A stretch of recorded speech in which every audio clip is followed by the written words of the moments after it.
Welcome, welcome, welcome! Welcome to episode 3 of Bliss Tell I. I never thought I would make it to episode 3, but here we are.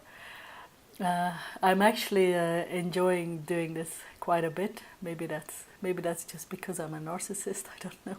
No, I'm just kidding. I can barely stand to watch it back. Well, anyway. Welcome to episode 3 of Bliss Tell. Hope I don't have toothpaste in the corner of my mouth this week. I'm self-conscious now. Okay, let's get started. So I have my notes here. So let me see. The highlights of my week were I got a message from my editor about Release the Stars. I didn't get the edits back yet. I'm scheduled to get them back at the end of this month. But this was more of an editorial note, so basically it was like a critique, and she suggested a few changes. Changes I'm all on board with, but I'm mentioning this because it didn't always used to be like this. So there used to be a time when I got a critique or an editorial note from an editor that it would take me at least 24 hours to get over it. Because, when someone says something about your writing, it hurts. It always hurts in the beginning. It always hurts. But, maybe this is a message. This can be a message for any writers out there, or aspiring writers, or, anyone who's working with an editor for the first time. It hurts in the beginning, but it gets better, just like so many things. It does get better. I mean, I received this on Sunday morning, actually, and I did let my wife read it first because, I'm a pussy like that, but then, she says this, she says that, and it was fine, I want the book to be, because all an editor does is they make your book better if it's a good editor. So I know that the book is going to be better because of the changes she suggested. So it's all good, So I'll be looking forward to getting the edits back at the end of this month. In other exciting news, just now, like really literally just before I started recording this video, I sent the review copies of It Takes Two to my launch team. It's very exciting. There are quite a few people on my launch team. When I made the request, I was aiming for about 15 to 20, and I just sent it out to I sent a review copy to 95 people. So we'll see how many of them come through. I mean, I when I started this launch team, I did this at the recommendation of quite a few indie authors who've done the same, and they all say the same. Like people ask for a review, and then you can expect about a 30% of them to actually leave a review. So I'm very curious because this is Lesfic, and what I have found is that in Lesfic, all the rules, well, they're not totally different, but the rules are usually quite different. So we'll see. I think my launch team will come through for me. We'll see.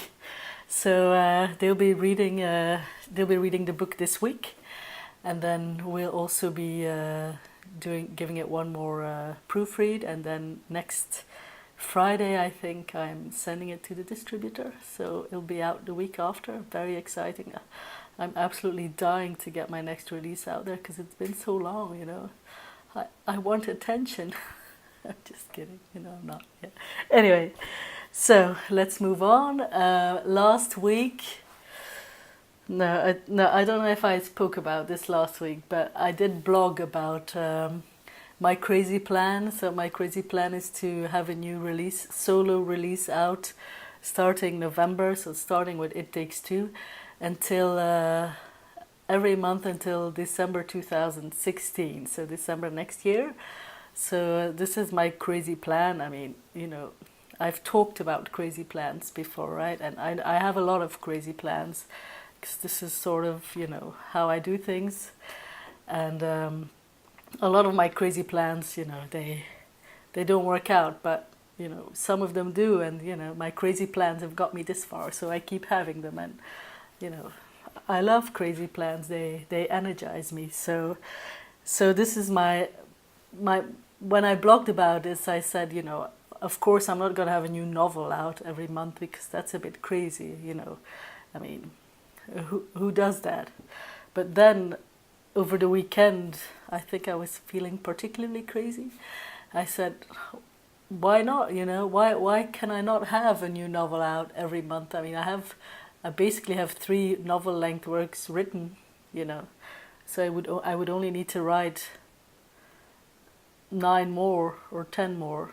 Anyway, I did the maths. I sat down at my computer and I actually I calculated it. I calculated my word counts, editing times, all of that, and I think I can do it. So I think I can have a new novel out every month starting December.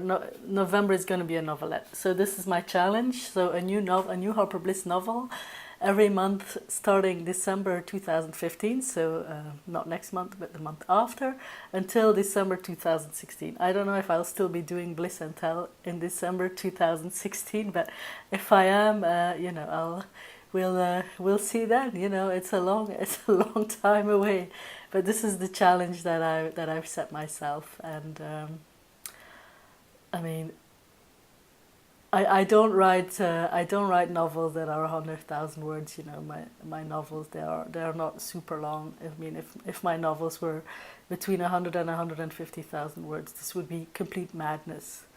I know this, but my novels are usually 65,000, so it's not undoable. Because maybe you remember I'm very self-conscious about getting toothpaste in the corner of my mouth.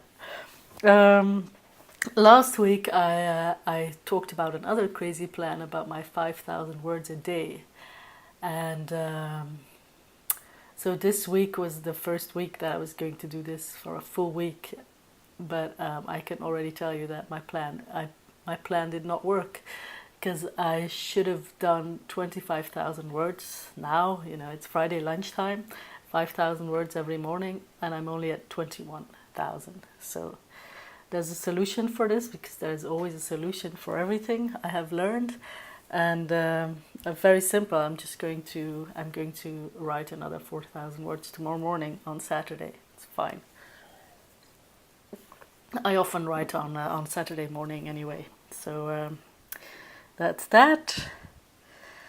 And well, of course, the 21,000 words I was just talking about, they are all French kissing, of course. So the French kissing madness continues.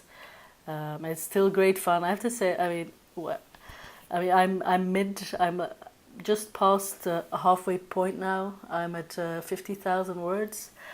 And it's like, I think if there are any writers out there, they might recognize this. When you're in the middle of a book, that's when the doubts set in. So this is how it is. It's not always, oh yes, great writing. When you're a writer, there's a lot of doubts involved. And this week I think the doubts for French kissing hit me for the first time. But the only thing you can do when the doubts come is just you power through them. You just continue, because if you let it get to you, you won't finish, and not finishing is definitely not an option.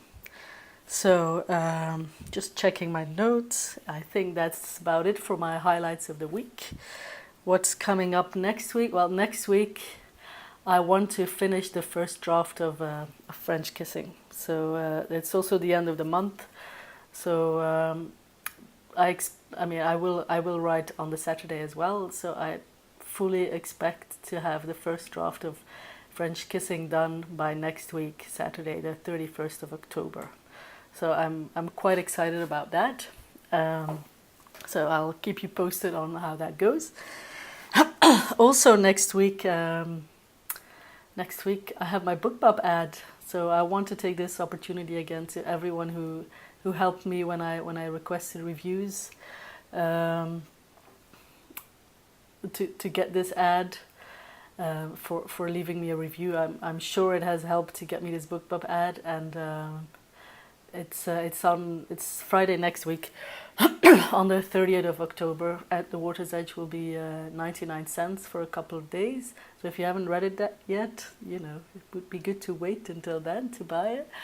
And then we'll see, I'll tell you all about how that went for me. So that's very exciting because it's the first time doing this as well. So, and then I'll also be sending It Takes Two to the distributor, but I already talked about that. So inching closer to the release date. I got quite a few questions this week, actually. I got so many that I won't be able to reply to all of them, but I will reply to 3. And the first question is from, I need to read this from my thing here. WD40 Plus asked me the question on YouTube, what or who inspired you to become an author and what keeps you motivated? Well, I mean, for as long as I can remember, I've always wanted to be a writer. That's just, just one of these cliche things. I mean, as long as I can remember, I've wanted to write. So, actually, my mum not long ago told me, when you were little, I don't remember saying this to her, but she told me, when you were little, you told me, I'm going to be a writer and I'm going to live in Hollywood. Apparently, I said this to her. And, well, I don't live in Hollywood, I live in Hong Kong, which is not quite the same. But I am a writer, so, I made that dream come true. After high school, I studied to become a journalist because, that was the closest thing I could think of to study that would actually involve writing. But I never really wanted to be a journalist because, like I had this conversation with a friend of mine here in Hong Kong who is also a writer, but he's a non-fiction author, and he said, how do you do it? I mean, would you not rather write non-fiction? I said no, because I just really, really love to make shit up. That's what it comes down to. I love it. I love making shit up. So this is what I do. This is why I'm a fiction author, and for what keeps me motivated, well, it's fun. Writing, it can be hard, but mostly it's just fun, and it gives me so much satisfaction. So I love it. Plus, it's my job. If I don't write, I don't make any money. So, that's also a motivation. It's a bit less poetic, I guess, but, I never need to motivate myself to write. Like this summer when I was not able to write for 3 months, it was very frustrating. And when I came back, I just started writing. I've written so much since we got back here at the end of August. So I think it's just, it's because I love what I do, so I'm always motivated to write. So, thank you for this question. I hope I have answered it to your satisfaction, and let's move on to the next one from Wendy Tully. Wendy, I will reply to your other questions in the next video. So Wendy's question is, how long after your manuscript is written is it accepted and published? Well, I'm an indie author, so my book is accepted as soon as I finished writing it. My wife and I, we run Ladylit together, and my wife doesn't have the power to tell me that she rejects my manuscript. I mean, if it was really bad, she wouldn't let me publish it. But this is not traditional publishing anymore. I mean, when I write something, I write it to be published as soon as possible. But this has changed a bit. I used to write much more shorter works, novelettes of about 10 to 15,000 words. The time it takes to edit that is much shorter than now that I'm writing novels. So, like for instance, take The other novel I wrote, Not Release the Stars, because that's a bit atypical because I wrote that really quite a long time ago. But I wrote Seasons of Love when I got back from Belgium. So I wrote that in September. And so that was the first draft. After the first draft, the book goes to my wife, actually. She whips it into shape a bit for me. You know, she actually does the second draft now. Then after that, so we expect this to be done by the end of October. The book comes back to me. I work on it a bit more, you know, like rewrite a few things, add a few scenes, whatever, you know, we talk about it, and then, you know, I actually basically get it ready for the editor. So I expect I've already agreed on this with the editor for Seasons of Love, who will be Cheyenne Blue, who I've worked with before on At the Water's Edge and Once in a Lifetime. I'm going to send the manuscript to her on the 20th of November. So, and then she has about 4 weeks to get it back to me. Then I do some more work on it, and you know, whatever needs to be done, you know, because there's always things that need to change when a book comes back from the editor. And then Seasons of Love will be published at the end of January. So that will be my January 2016 novel. So, you know, there is quite a bit of time in between finishing a first draft and actually publishing a novel. But, you know, it needs the time. A book needs a bit of time, especially for me. You know, I need to take a little break before returning to it. And I didn't used to do that, but I have found that it benefits the book to take a little bit of distance and then return to look at it with a bit of a different view. So I hope that answered your question, Wendy. I have one more question. I have 3 questions.